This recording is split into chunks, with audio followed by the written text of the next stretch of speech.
Less than 37 hours of breathable air estimated. That's all the Coast Guard estimates is left for the 5 people on board a submersible that disappeared on a voyage to visit the Titanic wreckage at the bottom of the North Atlantic. A massive search and rescue effort continues some 900 miles east of Cape Cod to find that vessel, which launched on Sunday. On board is Stockton Rush. He's the CEO of Ocean Gate. That's the expedition company that operates the submersible. Also are with them are 4 other passengers. CNN's Miguel Marquez has the latest from Newfoundland, where the submersible started its journey. This is a complex search.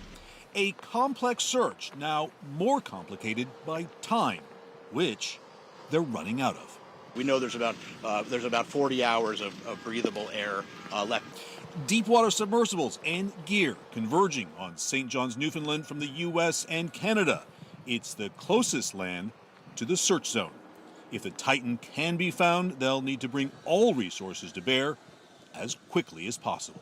You're dealing with a surface search and a subsurface search, and frankly, that makes it an incredibly complex operation. The 5-person submersible started its dive around 9 a.m. Newfoundland time on Sunday. Its last contact with its mothership, the Polar Prince, was an hour and 45 minutes into a dive expected to last just over 9 hours. At 6:35 p.m. Newfoundland time on Sunday, the sub was reported missing when it failed to surface at the scheduled time of 6:10 p.m. The vessel has oxygen for 5 people for about 4 days, but oxygen is only one critical element. If they are alive and they're in there, they're going to be at almost freezing temperatures, assuming they lost all their power. That's why they can't communicate. It's going to be dark, cold. And oxygen is their most precious resource. So consuming that, staying calm, sleeping. The vessel and search area extremely isolated and deep, roughly 460 miles south of St. John's, Newfoundland, and 900 miles east of Boston, and possibly more than 2 miles below the surface, where pressure is nearly 6,000 pounds per square inch. Those on board, adventuring British billionaire Hamish Harding, Pakistani businessmen, father and son, Shahzada and Suleiman Dawood, French explorer Paul Henry Nargeolet, and CEO and founder Stockton Rush, who owns Ocean Gate Expeditions and the missing sub.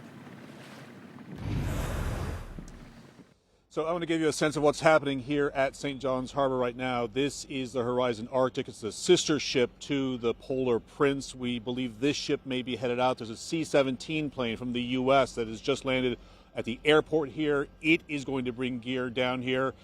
A Coast Guard ship from the Canadian Coast Guard just left the harbor here and is on its way to the search zone as well. Just a massive effort and a lot of hope that this one turns out well. Jake? All right, Miguel Marquez in St. John's, Newfoundland. Thank you so much. Let's bring in Mike Reese. Mr. Reese took the same voyage on an Ocean Gate vessel to view the wreckage of the Titanic 11 months ago. Mike, thanks for joining us. We have a photo of you on your own trip to see the wreckage. Can you tell us what your experience was like on the Ocean Gate voyage? Yeah, it sounds a little grand.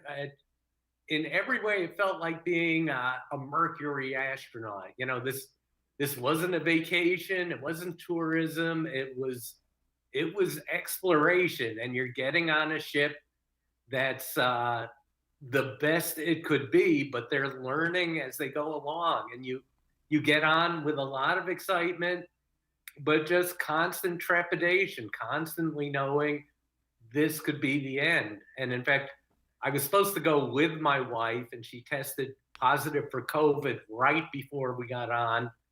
And so I kissed her goodbye, knowing that might be the last time I'd ever seen her. So nobody walked into this, thinking it was going to be a pleasure cruise, and especially the experts involved, Stockton Rush. They made it as safe as they could make it. They trusted their own lives to it, but they knew it could end this way. Mm-hmm.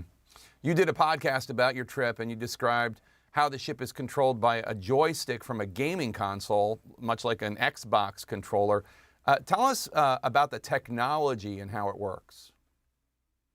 Yes, a lot of people have focused on that as if this is some jerry-rigged, crazy little jalopy that's been slapped together. But it's one of the most reassuring things about the submarine is how very simple it was. It's a pressure-resistant tube that basically drops to the bottom of the ocean. It took 2.5 hours to go kind of straight down, and I actually fell asleep on the trip down. That's how kind of relaxing and meditative the whole thing is. And once you reach the ground, the ship is sort of piloted by two things that just look like a fan you would have on your desk. Very simple. And it is controlled by a joystick from a gaming console, so that even I was able to steer and navigate the submarine for a while. And again, these are all to the good. I mean, simplicity, I think, would be having something overly complicated where you're at the mercy of a lot of technology nobody understands. Yeah. You also talked on your podcast about how you had to sign a waiver that warned you at least twice that you could die. I want to show this little clip. CBS News reported on this OceanGate submersible and described another time when the ship got lost. Let's take a listen. There's no GPS underwater, so the surface ship is supposed to guide the sub to the shipwreck by sending text messages. Turn 30 degrees right? Probably, 30 degrees. But on this dive, communications somehow broke down. The sub never found the wreck. We were lost. We were lost for 2.5 hours. So this appears to have happened before, at least, getting lost and losing communications. I have to say, I took 4 different dives with the company, 1 to the Titanic and 3 off of New York City. And communication was lost, at least briefly, every single time. It just seems baked into the system. I don't blame the submarine as much as I blame deep water, but you would always lose it and come back. And one thing is just the safety involved with these kind of things, where there was one dive we took. As soon as communication went out, we went right back to the surface. We had gone to see a U-boat just off the shore of New York, and we saw it for 1 second, and they said, "We're going back up. We shouldn't be down here." So, they're not hot dogs. They're not daredevils here. They take this very seriously. Well, let's hope this story has a happy ending. Mike Reese, thank you so much. Appreciate it.